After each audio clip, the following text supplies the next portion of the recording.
On May 4th, 2011, police entered the Colfax mobile home park located in the 5900 block of West 36th Avenue in Gary, Indiana. The police were led by Riley Choate, a former resident who had moved away about 2 years prior with his wife and 7 children. Riley led the police to a shed located not at his former home, but at the trailer of a family member. Needless to say, residents of the park were not prepared for what police were about to uncover. The police were there following a tip from Riley's former girlfriend and mother of his 2 children, Amy Eriks Estrada. Amy had called the police to report that she had just been informed that her son, Christian, was dead. Christian was the younger of 2 children that Riley and Amy had shared. Her daughter, Christina, who she had not heard from in many years, had called her to break the news to her. Amy had not seen or heard from her 2 children since they were placed in Riley's custody in 2005, 6 years earlier. Not only did Christina tell her mother that Christian was dead, he had been dead for 2 years. Christian Choate was born on December 27, 1995, to parents Riley Choate and Amy Eriks Estrada. Before Christian was even born, his family was on the DCS radar. Amy's sister, Kristen, was only 10 years old when baby Christian was born, and she remembered the day he came home from the hospital. She said he was so cute and tiny that she just wanted to hold him all of the time. As he grew older, Christian was a boy who loved wrestling, Hot Wheels toys, and the movie Toy Story. His aunt remembered the last time she saw him in 2005, playing with action figures. She described him as quiet and shy, always a good boy.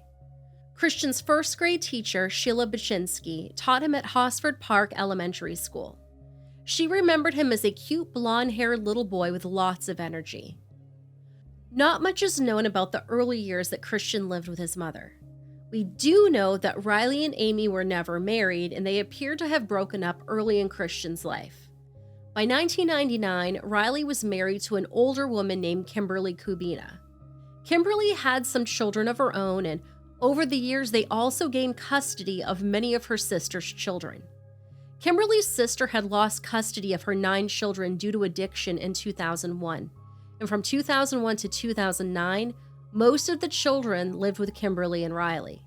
In 2004, DCS received a report that Christian had become the victim of abuse, and the accusations were made towards Riley. The DCS investigation wasn't able to substantiate the claims, but they did find evidence that Riley was using inappropriate discipline with some of Kimberly's nieces. The girls were placed in state custody for about 3 months before returning to Riley and Kimberly. In 2005, another DCS call was made on Christian's behalf, but this time the allegations were made towards Amy and her then boyfriend. This time it was for the alleged essay of 3 children in the household.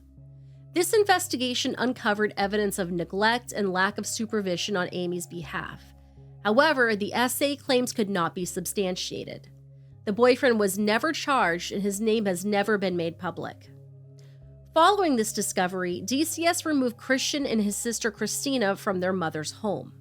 Instead, Riley was given full custody.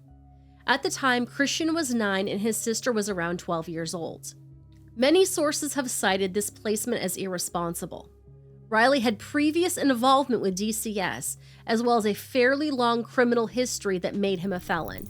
In July of 1990, Riley was charged with resisting law enforcement and criminal conversion. When we looked up what was considered criminal conversion, in Indiana, it appears that this was likely a charge involving Riley trying to take ownership of something that was not his. For example, if he leased a trailer or motor vehicle and then claimed ownership of the item without an actual sale. In September of 1990, his criminal record shows 2 counts of converted data violation and 1 count of illegal transportation of an alcoholic beverage on a public highway. This term, converted data violation, comes up a few times. Our research showed that this is likely a charge that was not converted accurately from a paper record to a digital record. Other people in Indiana note that they have old felony traffic violations and DUIs that show up under this category on their criminal record. In October of 1990, he was charged with auto theft. In June of 1991, his criminal record again cites a charge of converted data violation. In May and October of 1992, he was charged with battery. In September of 1992, he was charged with public indecency. In May of 1994, he was charged with driving with a suspended license. In January of 1998, he was charged with felony auto theft and spent 2 years in the Indiana Department of Corrections. So with a criminal history like that, as well as a half a dozen DCS reports by this point, how could he have gotten custody of Christian and Christina? In addition, DCS reports show that Kimberly was cited for educational neglect in 2004 in connection with her own daughter. Somehow, both kids moved into his home and they were enrolled in the Maryville Community School on March 4, 2005. From here, things begin to get murky. Our research uncovered many conflicting accusations made against the minors in the home. We're going to deliver the information as it is represented in our sources. It is noted that Christian was average-sized when he moved in with his father and seemed to be healthy. We know that he was receiving special education services at school, and over the years he had been diagnosed with depression, anxiety, and ADD. Kimberly and Riley would later claim that they caught Christian touching his younger stepbrother inappropriately in 2006. Supposedly, they heard him tell his brother that they would be real brothers after they played the hump game.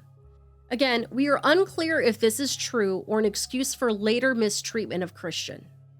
We would like to remind our listeners that child victims of abuse often exhibit these behaviors because that is how the adults treated them. Now, after this incident, Kimberly and Riley started locking Christian in the basement of their home in Merrillville, Indiana. In 2007, another DCS report was made. This report claimed the living conditions in Riley and Kimberly's home were filthy and that there were 10 children living there. It is unclear if there was any follow-up from this report, but what we know is that none of the children were removed at that time. It is likely that if an investigative worker came to the home, Kimberly and Riley would not allow them to come inside. Without a warrant, the caseworker does not have grounds to force entry into a home to check on the kids. In March of 2007, a letter was sent to Kimberly and Riley about Christian's school attendance. He had missed 15 days of the current grading period, and 28 days total that year. The school's letter stated that they were concerned he was missing out on not only his regular education, but also on the required special education services he was supposed to receive. A few days later, the school administration found a voicemail from either Kimberly or Riley stating that they would be pulling Christian to homeschool him. As you may know, everyone that works in a school is a mandated reporter. There are protocols they have to follow for truancy or suspected abuse or neglect. However, every educator knows the risk involved with these reports and protocols. There is always a chance that if they make that call, even if it is anonymous, the family will blame them and the child may never return to school. At times, I'm sure reporters have to wonder if it's better to not make the report and see this child occasionally, or make the report and risk never knowing what happened to them. A teacher friend of ours has seen this work both ways. Sometimes she has been blamed by families who removed their children from her care and never returned. Other times, she has seen the state intervene appropriately and save children from homes where they were at risk of imminent death. Previously, Christian had been struggling with his academics. He failed the English language arts standardized testing 2 years in a row, which made him eligible for summer school, but I'm sure you can guess he never showed.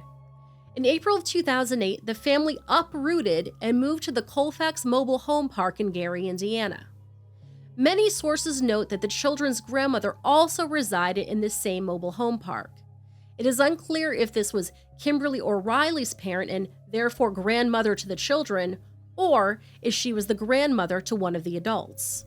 On April 27, 2007, Christian and Christina were both removed from school and registered to be homeschooled. As we often see, homeschool was the excuse Kimberly and Riley gave the state to give them free rein to abuse their children without anyone knowing. Christian was the favorite target for both Riley and Kimberly. He would be slapped, punched, kicked, and beaten with a metal pole.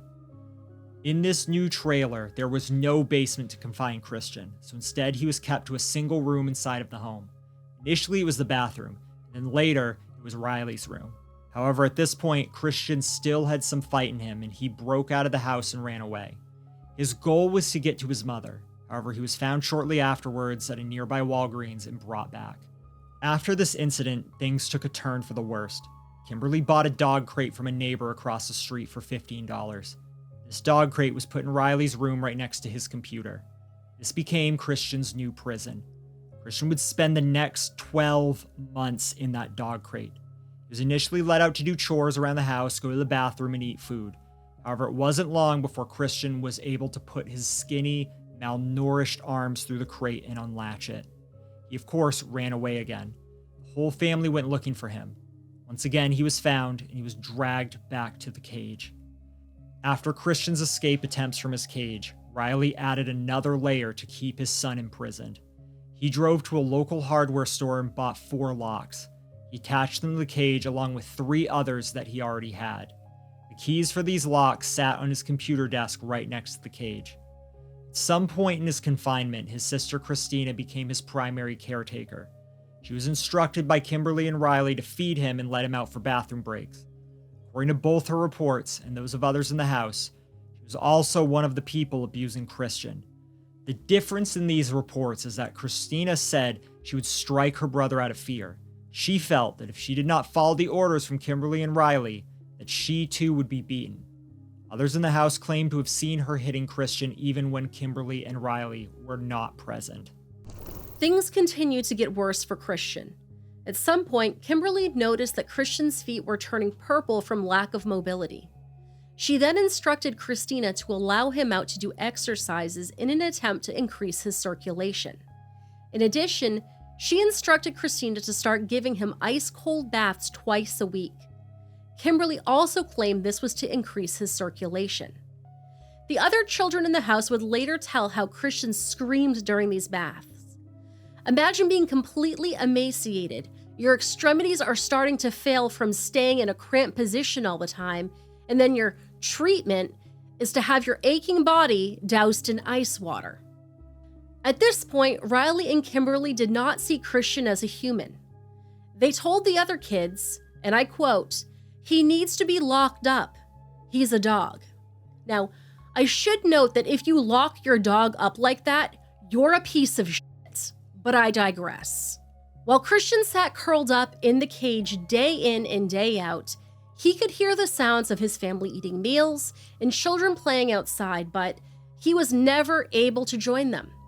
Christina was instructed to feed him 2 packets of ramen noodles a day, one for breakfast and one for lunch. Sometimes he would get leftovers from their family dinner. Later, Kimberly would claim that she tried to give him protein shakes as she noticed him losing weight and mobility. Once again, we find it hard to believe she would care enough to give him extra food, but not enough to let him out. When Christian would ask Kimberly for something to do, she would give him paper and tell him to write.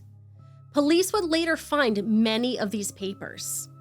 Some were the random thoughts, ramblings, and imaginations of the 12-year-old. Some were prompts that Kimberly gave him as part of her homeschool curriculum.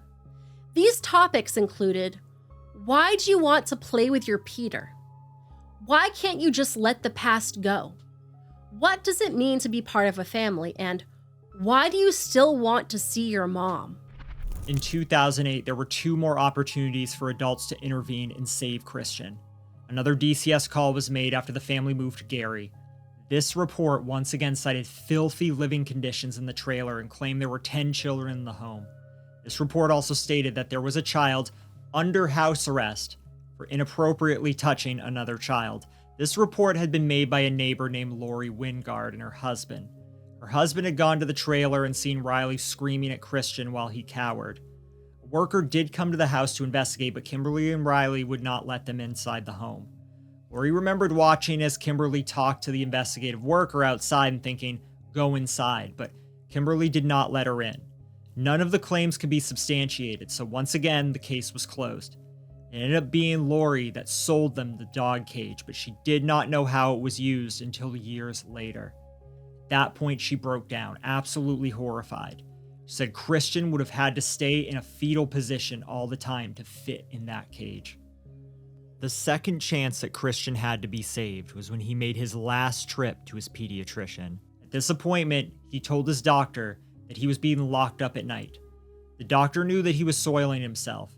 These things were both noted in his medical records, but a report was not made to DCS. Grown-ups did not come, and Christian stayed locked up. He continued to be underfed and beaten daily.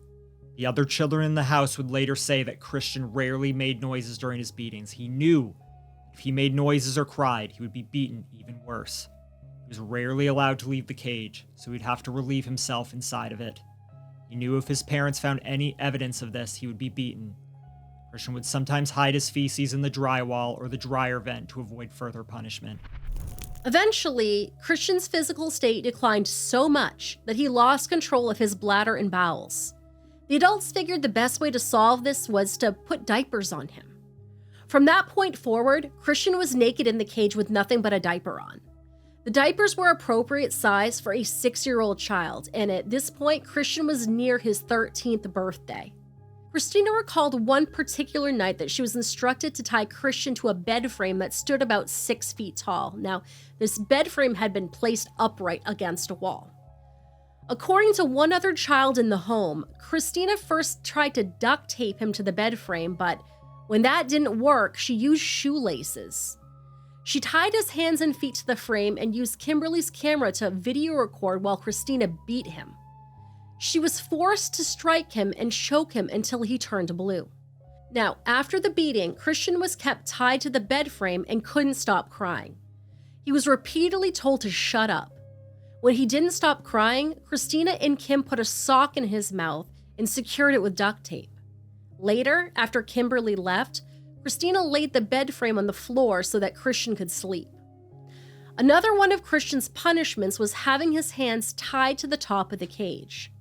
Kimberly made him put his hands to the top bars of the cage and then tie them so he couldn't get them back inside. On one particular day, Kimberly tied Christian's hands up over the top of his head. After a while, Christian began to cry from the pain. Instead of untying his hands and then calling it a day from torturing her stepson, she got a can of spray paint. She spray painted his hands black as an additional punishment. It's unclear how often his hands were tied like this during his captivity. Things finally reached the breaking point for Christian in April of 2009. At this point, he had been locked in the dog cage daily for about a year. At 13 years old, he weighed less than 50 pounds. It's important to point out that the 50th percentile for 13-year-old boys is about 100 pounds. He weighed only half of what he should have. It seems reasonable to assume that the very limited meals of ramen noodles and the extreme physical restrictions of his cage led to not only loss of fatty tissue, but a serious decline in muscle mass. At this point, Christian could barely stand or walk. His feet were purple and often numb. However, this did not stop the beatings. It's also important to remember what the living arrangement was like in this home. When we first started researching this case, we found all the information about him living in a dog cage, but it took a while to put together the whole picture. If Christian were living in a larger home where perhaps the dog cage was out of sight, you could possibly assume that not everyone in the household knew how bad his condition was, but these people were living in a single wide trailer.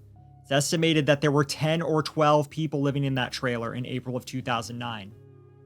Some sources note that Kimberly may have had one of her sisters living in the trailer as well, but Christian's cage was not hidden. His cage was directly next to his father's bed and computer desk. Riley sat next to his son every day playing video games. He slept in the same room every night while his son was prisoner. Sometime in the first week of April, Riley went on a particularly violent rage against Christian. Some witnesses say this rage was the result of Christian refusing to eat. The other children in the house say that he punched Christian in the head full force 3 or 4 times. He then threw him back in the cage and told Christina to check on him every 5 minutes. According to Christina, she followed those directions. Christian was nearly unresponsive at that point, but he was still breathing. She remembers at one point trying to feed him some Cocoa Puffs, but he was unable to chew. She admitted to slapping him across the face to try to wake him up. There's also a claim that on that same day, Christina hit him in the head with a metal pipe, but we're unsure if that is factual. It appeared that Christian had survived that night. The next day, Kimberly left the house to go to a meeting at the school for another child in the home. While Kimberly was gone, Christina went to check on her brother again. This time, Christian was not breathing. Christina put her finger under his nose to see if she could feel any breath, but she could not. She desperately grabbed the keys off the desk right next to the cage and began opening the 7 locks that held the cage shut. When she got the cage open, she pulled Christian out and pressed her ear to his chest to check for a heartbeat. She didn't hear anything. At some point, she called Kimberly, who made an excuse to leave the school, citing that their grandmother was sick. Meanwhile, Christina was attempting to give CPR. She was also trying to help Christian breathe. She used an air pump to try to get air into his lungs, but it was too late. Christian was dead. At this point, things become a little unclear.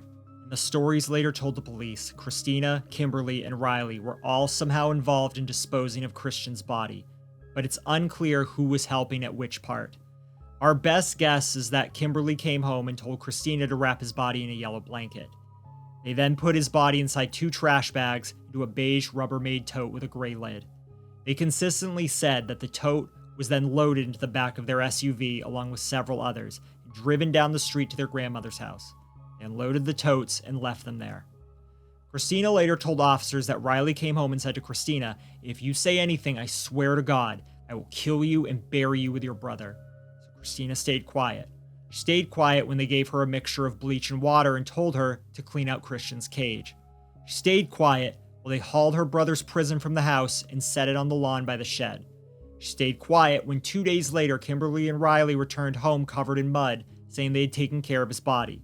She stayed quiet as they abruptly packed up the family and all of their belongings and moved across state lines to Kentucky. She stayed quiet as she heard people ask about her brother and listened to her father lie, saying that he was with his mom or that he had run away. It's possible that Christina might have stayed quiet forever. If she had, Christian might have stayed missing and forgotten forever. Luckily in 2011, Riley and Kimberly decided to leave Christina with one of Kimberly's sisters in Kentucky. With some distance from Riley and Kimberly, Christina finally felt safe enough to do something. On May 1st, Christina called her mother, who had not heard from her in 6 years. She had to be the one to break the terrible news to her that her son was dead. Her mother, Amy, then called the police to report her daughter's disclosure. The police were able to locate Riley and Kimberly. They both had warrants out for their arrest on other charges, so the police were able to take them into custody while they began their investigation. The initial interviews given by Kimberly, Riley, and Kimberly's daughter, Rochelle Kubina, were a mix of lies and the truth. In Kimberly's first interview with police, she said that she had last seen Christian 4 years earlier when he was about 14 years old. This was a lie. 4 years prior, Christian would have been 11 years old. Also 4 years prior was when Kimberly initially pulled Christian out of school to homeschool him. She said they had been at a family barbecue when she saw Christian leave with his father, Riley, in his vehicle. She claimed that she did not ask where Christian was after that, and just assumed he had gone to live with his biological mother. She then said she remembered Riley saying he was taking Christian to his mother's house. Next, police also interviewed Kimberly's daughter, Rochelle. Rochelle told officers that Kimberly had shared with her that Christian was just gone when she went to check on him one morning in 2009. Rochelle claimed that she helped Kimberly and Riley search for Christian for 2 or 3 days straight, but they could not find him. She wasn't sure if there was ever a missing persons report filed. She assumed that Christian went to his mother's house because that's always where he wanted to be. When Riley was interviewed, he initially said that he had dropped Christian off at his mother's on an unknown date in 2009 and claimed that he had not seen him since. Later, he changed his story and told detectives that he received a phone call from Christina saying that Christian was not breathing. He returned home to find Christian on a baby mattress on the floor of the girl's bedroom. In a panic, he decided to bury the body himself instead of calling the police. He said they put the body in a garbage bag and loaded it in the car with the help of his daughter. Then, he and his daughter drove to the site where they buried him. He described the shed that Riley was buried in. He admitted that he had to tear up the original floorboards to do it. He burned those boards in a fire pit after disposing of the evidence. He explained how he set a Bible and a cross on top of his son, before he sprinkled him with lime and poured quick dry cement over him. On May 4th, Riley led Lake County investigators to the shed where he had buried Christian. Police had to remove a plywood floor to access the burial site. They found his body about 2 feet down under a hardened puddle of cement. He had been wrapped in a yellow blanket and 2 trash bags. The police did find the Bible and the cross in the gravesite. However, the lime did not do the job of speeding up the decomposition. In fact, Christian's body was incredibly well preserved. The detective investigating his case described the soil in the area as very well packed clay. Because of this, the only decomposition that happened was a loss of moisture and fat. When Christian's body was finally exhumed from the hole that was only about 2 feet deep, he was so well preserved that you could still see the bruises on his papery skin. When Christian's body was autopsied, it weighed only 26 pounds after spending 2 years underground. The autopsy showed he had died of blunt force trauma to the head and that he had a skull fracture. After finding Christian, the Lake County investigators went looking for more evidence. The cage Christian lived in was found either in their garage or a storage unit. Sources differ on this. It was identified by one of the nieces or nephews as Christian's cage. They also pointed out a spot of black paint where Christian's hands had been bound and spray painted. Investigators found a slew of letters that Christian had written as part of his homeschooling. He wrote these letters while locked in the dog cage. In these letters, he talked about how he often had to steal food or urinate or defecate on himself because of his confinement. According to what Christian wrote, he was only let out to do chores, but would then be locked back in the cage afterwards. From inside his cage, he could hear the other children playing outside. He was not allowed to join them. If he asked for something to do, Kimberly would give him another paper and pencil. According to DCS, Christian wondered in his letters when someone, anyone, was going to check on him. He wanted to be liked by his family. He was isolated, hungry, and wanted to die. The DCS report said Christian's writings detail a very sad, depressed child who often wondered when someone, anyone, was going to come check on him and give him food or liquid. To us, the fact that the letters in the cage were not destroyed or disposed of shows that Kimberly and Riley weren't just neglectful. These monsters wanted souvenirs from the torture that they had inflicted on this poor child. They wanted to remember the power they had when they took the life of this poor defenseless child. It would have been so easy to burn the papers or dispose of the cage, but they chose not to. The couple faced charges of murder, felony battery, confinement, and removing a body from a death scene or altering a death scene, as well as 3 felony counts of obstruction of justice and 3 felony counts of neglect of a dependent. Initially, both Riley and Kimberly were planning to fight the charges in court. However, as more and more evidence and testimonies emerged, their lawyers convinced them to take plea deals. On May 2, 2012, 1 year and a day from Christina's confession to her mother, Kimberly accepted a plea agreement. She agreed to plead guilty to a single count of neglect of a dependent, and all of her other charges would be dismissed. Now, this deal was in exchange for testimony against Riley. Both parties agreed to a sentencing range of 25 to 35 years. Her plea deal was accepted by the trial court, and on February 19th of the following year, she was sentenced to 35 years. Riley initially turned down a plea deal. The offer was for him to plead guilty to murder and have a possible 86-year sentence. He refused, saying that he was less than satisfied with the deal. He later accepted an offer to plead guilty to felony charges of neglect of a dependent causing death, moving a body after death, and depriving his daughter of an education. Plea deals come with a lot of pros and cons. On the pro list, we know that these 2 people will serve time for what they did. No jury has to endure the horrific photos and details of this case. The witnesses, mostly children in the home, do not have to relive their experiences for the jury. It all saves the court system a lot of time, money, and manpower. On the other hand, by taking a plea deal, both of these degenerates could possibly see freedom again in their lives. It means neither of them were truly convicted of Christian's murder. It also means the only testimony on record was given during the sentencing hearing. So many facts of this case will never be known. Now, you may be thinking 80 years is a pretty long time to serve, and Riley will never be free again. However, in Indiana, there is something called credit time laws. These laws allow for each day served with good behavior to be rewarded with a day off of your sentence. So even for Class A crimes, you can get out in half the time if you behave yourself in prison. This means that Riley could serve just 40 years. He could be released in 2051. He is currently 51 years old. If he is released after 40 years, he will be 78 years old. Kimberly's sentence was much shorter. One source said she could be released as soon as 2026 after serving just 13 years in prison. As of 2019, Riley is being held in Pendleton Correctional Facility in Pendleton, Indiana, while Kimberly is being held in Indiana's Women's Prison in Indianapolis. Kimberly filed an appeal saying that the court had abused its discretion in finding aggravating and mitigating circumstances to go along with her charges. We found this to be a little bit odd as Kimberly took a plea deal. Now, some sources say that you cannot appeal a plea deal, while others say that you can, but only if your lawyers made a major error. After review, her appeal was denied.